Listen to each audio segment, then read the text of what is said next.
o'clock, and the Dow is up 64 points, the S&P is up 9, and the NASDAQ is up 17.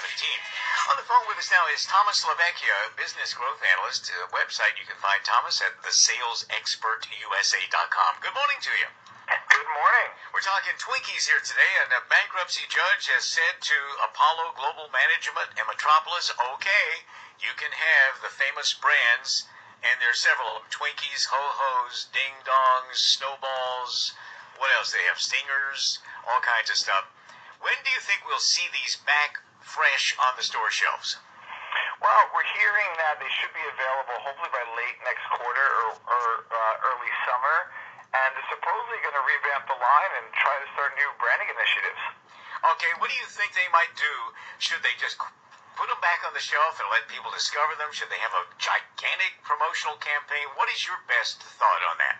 Well, the people investing in the brand, they're just pretty much just trying to build it up and then sell it off. So their objective is going to probably be what they say in marketing, harvest the brand, reintroduce it, get it out there, make some money, and get out. Now, that's great in the short term, but long term for the brand, they're definitely going to have to introduce either some healthier lines or some line extensions that are attractive to the current customer base. That sounds like a tricky proposition. I mean, we're talking stuff here that has little, if any, nutritional value now, but it's delicious and fun to eat. You think that'll work to bring in more healthful kinds of things? Well, here's the thing. So growing up, we all ate Twinkies, and we love Twinkies, and we agree there's probably zero nutritional value. And now we're shopping for those same, products for our children.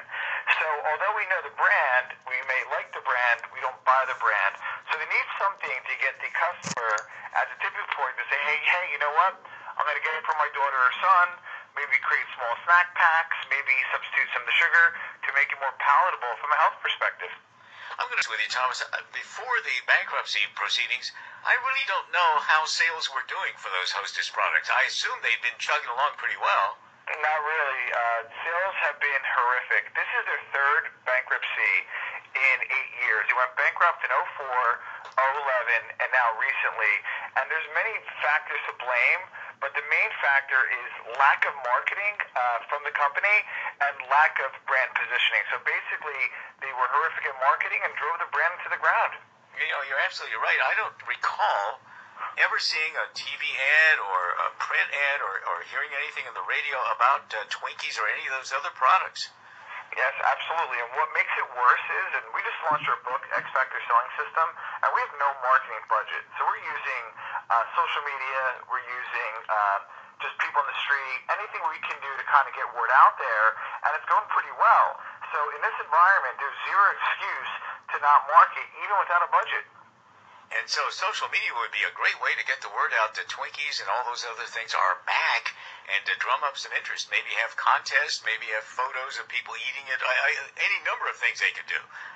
That's correct. And the only thing that I posted from Twinkies since I went on social media is when I found out they were going to go under, and I sent out an RIP Twinkie. I was really upset that day, but then I forgot about it. They need to stay relevant and they need to stay on top of mind. What should the packaging look like? Should it look exactly as it did before? Should they tweak the recipes at all, do you think? They should update the packaging because the packaging in the past was antiquated. In terms of the recipes, they're going to probably want to look for, I don't want to say cheaper, but sugar substitutes that are not too costly to keep the price down.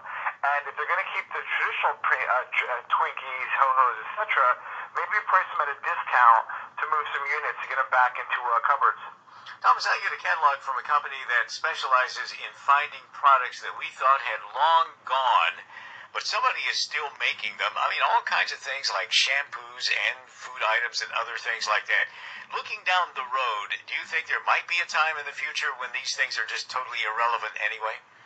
It's close, and the way that'll happen is if they just continue to just pretty much pump them on the shelves, not change anything, and not refresh their brand, they're going to end up in that same book. Well, you would think, though, that if somebody is interested in buying it, they must have some idea what they want to do with it and think they can succeed. That's correct. So basically the issue was it was cost overruns that really ran them over to the ground. They're trying to blame it on the unions. I don't buy that. I blame it on the management and lack of marketing.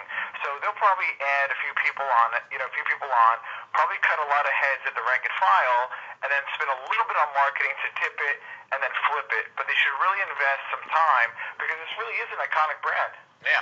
Isn't marketing as much fun as actually eating a Twinkie? Isn't it, Thomas? I mean, this is great stuff. I love this. It's close. What's the name of that book again? It's the X Factor Selling System, and it's on Amazon.com, and you can also follow us at the Sales Expert on Twitter. Fantastic. Thomas Vecchia, thanks so much for joining us this morning. Thank you. See you soon.